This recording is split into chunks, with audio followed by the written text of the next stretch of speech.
From East Africa on to the Philippines, to the city of Baguio, 240 kilometers south of Manila. It's become a familiar dateline for chess fans because the world champion, Anatoly Karpov, has been defending his title here against the challenger, Viktor Korchnoi. It has proved to be a dramatic encounter with endless disputes and wrangles about flags, thought waves, mirrored glasses, and even tubs of yogurt.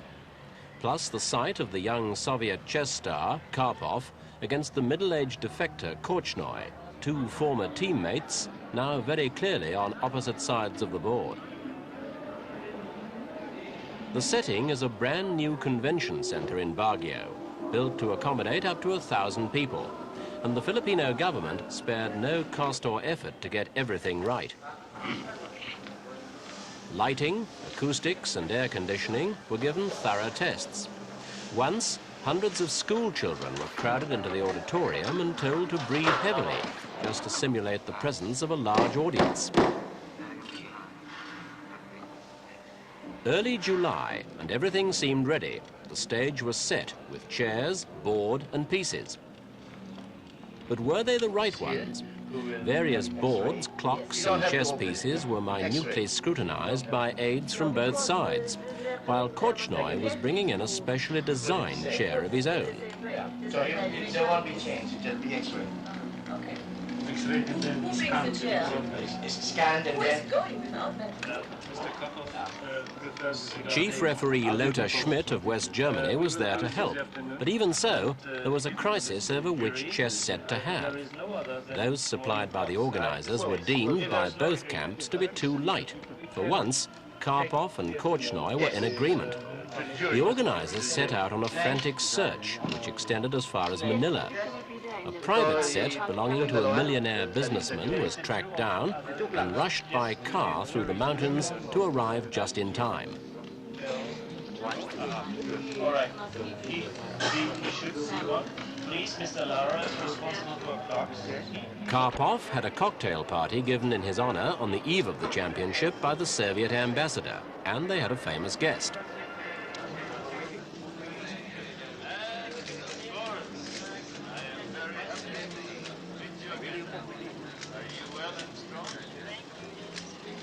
President Ferdinand Marcos of the Philippines, himself a keen chess player, headed an impressive guest list.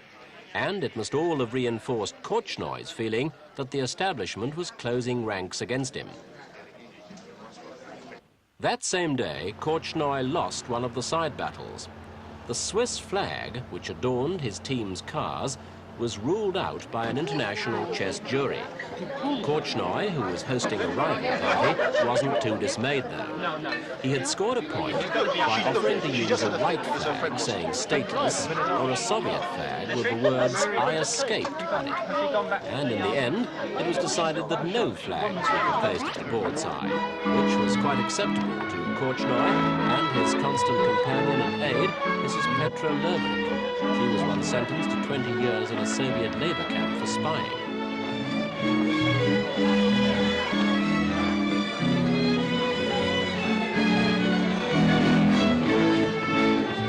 There was another formality before the real contest began. The official opening ceremony, performed by Irina Marcos, daughter of the president, and apparently enjoying public life as much as her mother does.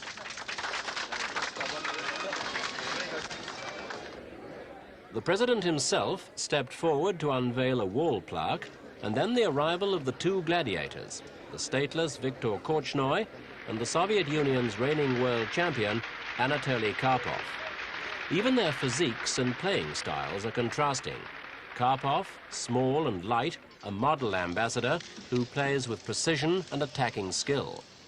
And the big, balding Korchnoi, at 47, Karpov's senior by 20 years, who likes to counterattack, often even with risky moves. It all added up to a volatile mixture, and there was excitement in the air when July the 18th finally arrived. The first game in a championship carrying $350,000 in prize money, as well as the priceless prestige of the world crown. Korchnoi started with the white pieces, giving him the initiative. But both men played with caution, determined to avoid an opening defeat at all costs, and the game ended in a tame draw after only 18 moves. Unfortunately for the watching chess world, this became something of a habit. The first 7 games were drawn, and there were predictions the match could drag on for months. Under the new rules, the winner is the first player to win 6 games. Draws don't count as far as point scoring's concerned, which means there's, in theory, no time limit at all.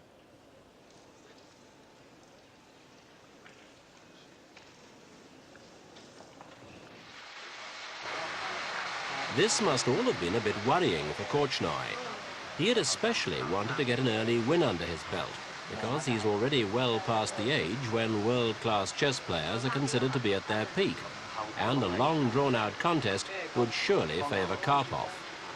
To combat the problem of physical strain, Korchnoi has become something of a fitness fanatic. He goes jogging, and he's often to be seen at the hotel swimming pool, especially if the sun gets the better of the rain clouds.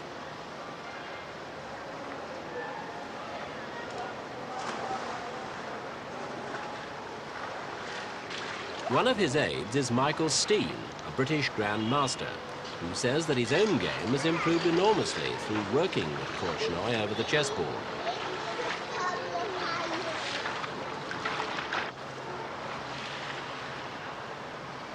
And generally, the Korchnoi camp seemed to be in good spirits at this point. How do you feel? Very well. My doctor advised me to make 4 circles inside swimming pool. I made only 2 now.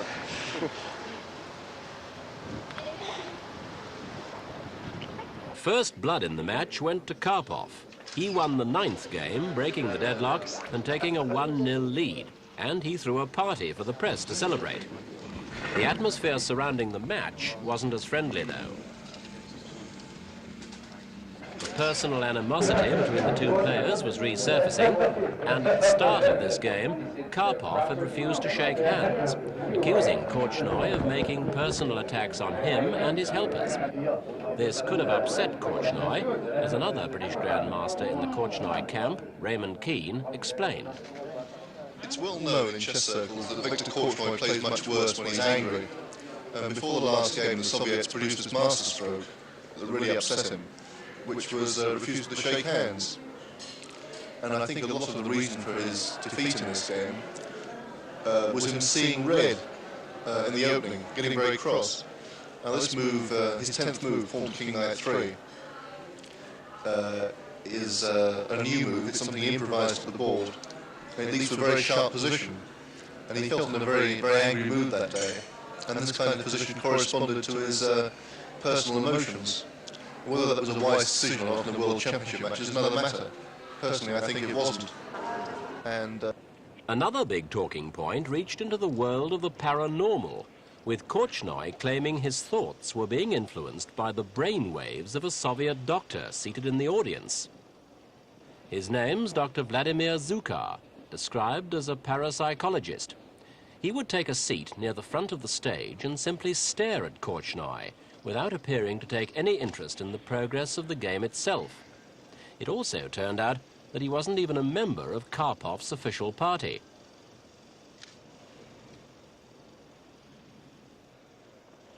Whatever Dr. Zukar's powers, Korchnoi was clearly upset, and he called an impromptu and animated press conference to give vent to his feelings. He plays with the strength of will of Zukar, and I play against Zukar. Well, everything now is mixed up now, but my demand now to remove the guy who came from the Soviet Union, to remove him from the chess hall, because he is disturbing me, and he is on the visual and mental, psychological and hypnotic connection with Karpov. What is strictly prohibited by FIDE rules. Then another sensation. In retaliation, Korchnoi began consulting two self-styled American gurus, members of an India-based meditation organization. Actually, the practice that we are teaching Viktor, if there is any influence, we don't know if Zohar is influencing him or not, but if there is any negative influence from the part of Zohar, the meditation that Viktor is doing will block that. So that that's why he doesn't feel affected by Zohar anymore at all. Because this meditation makes his mind so strong that any negative wave will not be able to affect him. The scandal was all the greater because the gurus were on bail, appealing after being convicted of the attempted murder of an Indian diplomat. But the play went on, 3 games a week with occasional rest days, and Korchnoi seemed safe when he went into a 4-1 lead. In one good spell, Korchnoi won 1 game and salvaged draws from 3 apparently losing positions. He seemed to have overcome his crisis period.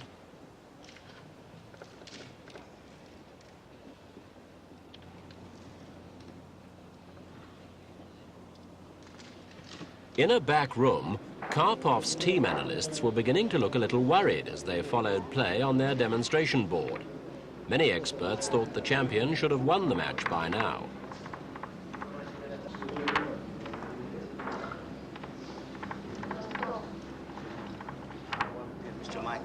We would like to find out from you, Mr. Tal, your comments about tonight's outcome. There's been a draw. A former world champion, Viktor Tal of the Soviet Union, is in Karpov's team.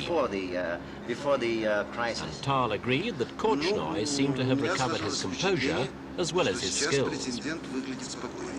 I have the impression that the challenger now looks more quiet. And is he playing better?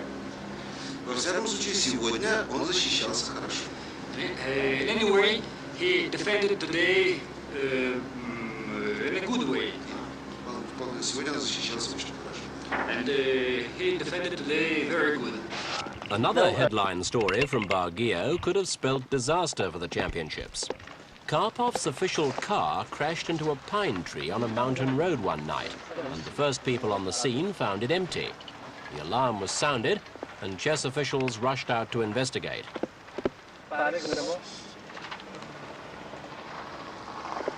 At this moment, there were some worried faces around. Anatoly, where's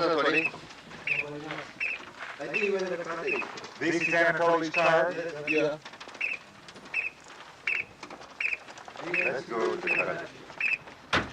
Thankfully, Karpov wasn't in the car at the time, and the games continued as scheduled. It was yet another example of the drama which refused to leave this World Championship at peace. The man who lost his world title to Karpov by default, Bobby Fischer of the United States, amazed the world with his antics against Boris Spassky in Reykjavik in 1972. But Baguio 1978 put all that in the shade, with its tales of gurus and thought waves, staring and reflected glasses, claims that pots of yogurt could be secret signals, and with both players at times refusing to shake hands or even speak to each other. Chess may be a game that even young children can excel at, but when you're playing for the world title, it's quite clearly a man's game. Baguio has proved it.